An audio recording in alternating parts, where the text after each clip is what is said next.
protectionism because we're at a point where it's not black and white, it's a gray area. And, you know, in the right instances, we need to do the right choice to make sure it's fair. If I might add one thing, I think there's a point in the movie that you hear touched on a lot in the media, a lot of talking heads like talking about it, and you frequently hear from policymakers as well about the question really comes down to why are things cheaper for American manufacturers to outsource overseas or for government contractors to bid out to companies based overseas. And while this is not always the case, there are two things that concern me a lot. And that is, America has a very long history with manufacturing, one of the longest in the industrialized world. And over the course of that time, a lot of rules have been put in place to protect two major things. One is workers, the health and safety of the workers, as well as ensuring that they get paid fair wages. And the other is the environment. You have the Clean Air Act, and now today, the United States has pretty much rid itself of acid rain as a consequence. You wouldn't want the manufacturing being done the way it's being done, for instance, with electronics in China, here in our own backyard, because it would have really bad consequences. The workers aren't being paid very much, and they're working enormous hours and getting injured, and the environment's taking a huge toll. Now, it's not right that they should be able to pollute the way they're doing and not have it show up in the prices that customers are paying. These extremely low prices are externalities that are simply not being reflected in what we're paying. But we're going to pay it down the road. If you pollute somebody else's backyard, we all live on the same planet. It will eventually come back to bite us. So, thank you.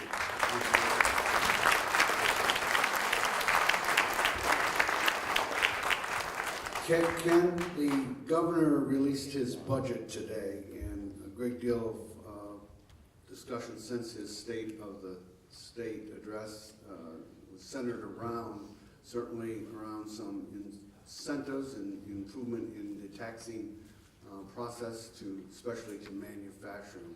Could you comment on the governor's budget today and any potential impact that you see if that goes through? Well, if nothing else, it shows as some of the other panels have said, that we're waking back up, reawakening to the importance of manufacturing. The fact that it's here, and in some cases, we've made it unnecessarily difficult for them to be here. The governor's budget does a couple things. It tries to give a manufacturer who is located in New York State a leg up on a manufacturer who isn't.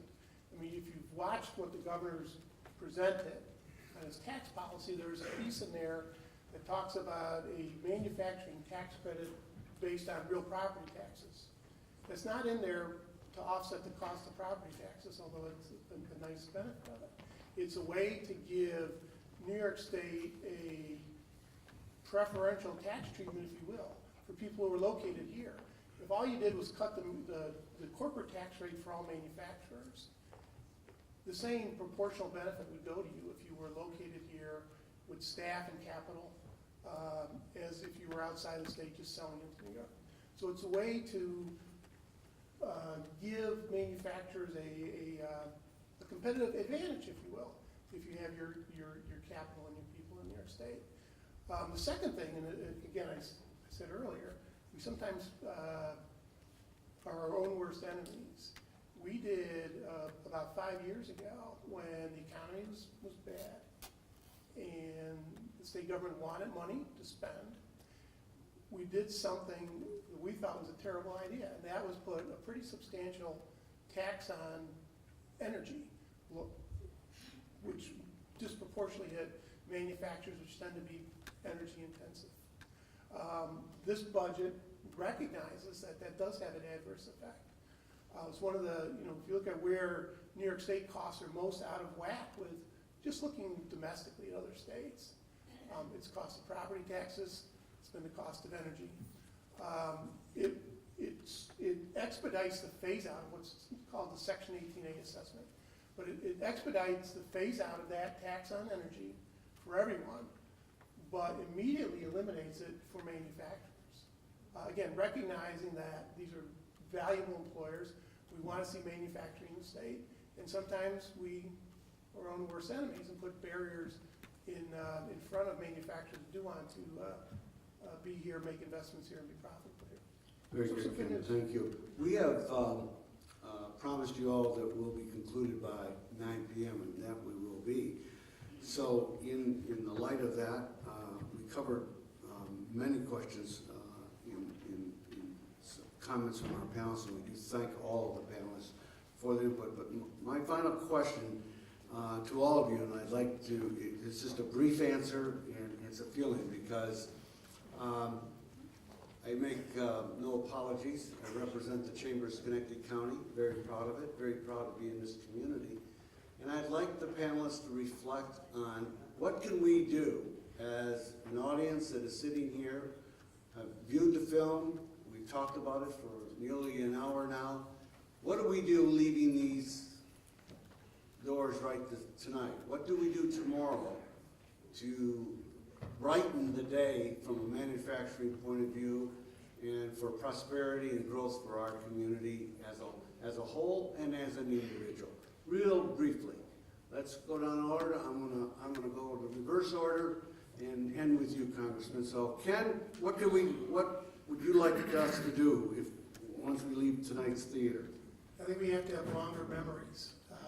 I think we go to things like this, we hear the message, we say that's right, and we're all busy, and within 3 days we forget.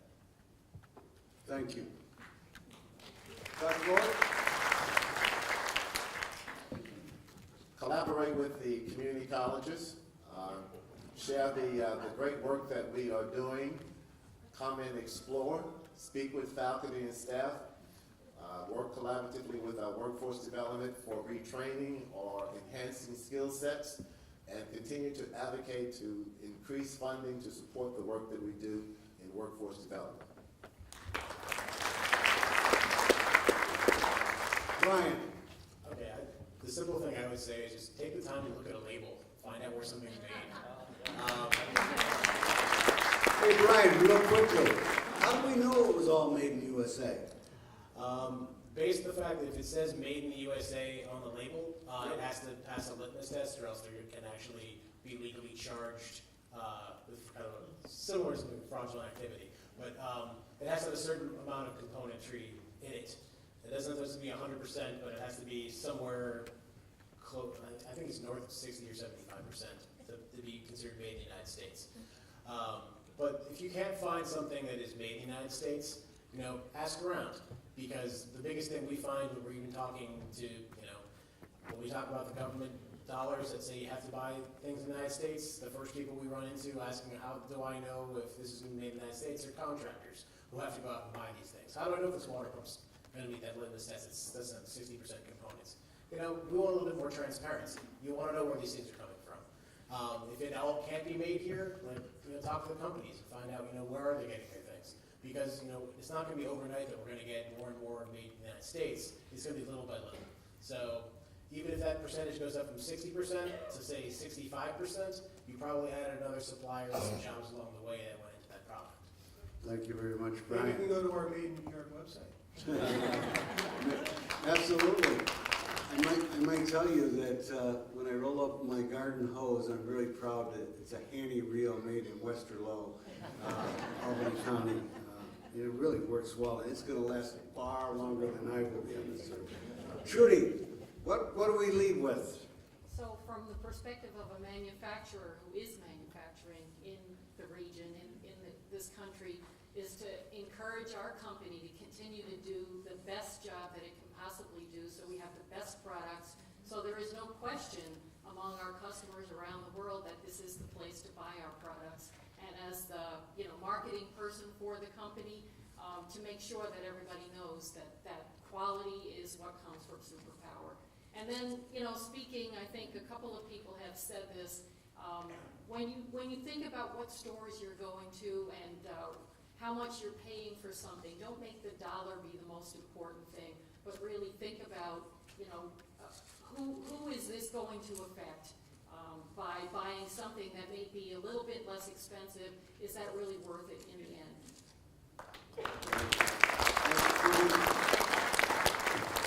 Well, Alessandro, what do we leave tonight with, maybe a pocket full of granola? That's not a bad idea. Actually, I would say that everybody in here has the capacity to support American entrepreneurs. They're a big part of helping to level out the trade imbalances we have in the country, and it's really never been easier to support them. Kickstarter, Indiegogo, and websites like those make it extremely easy to help a budding entrepreneur make a project of theirs a reality, and you get something from it too. Schenectady came out big for gatherers when we had our recent Kickstarter project, and I thank any of you that have participated in that.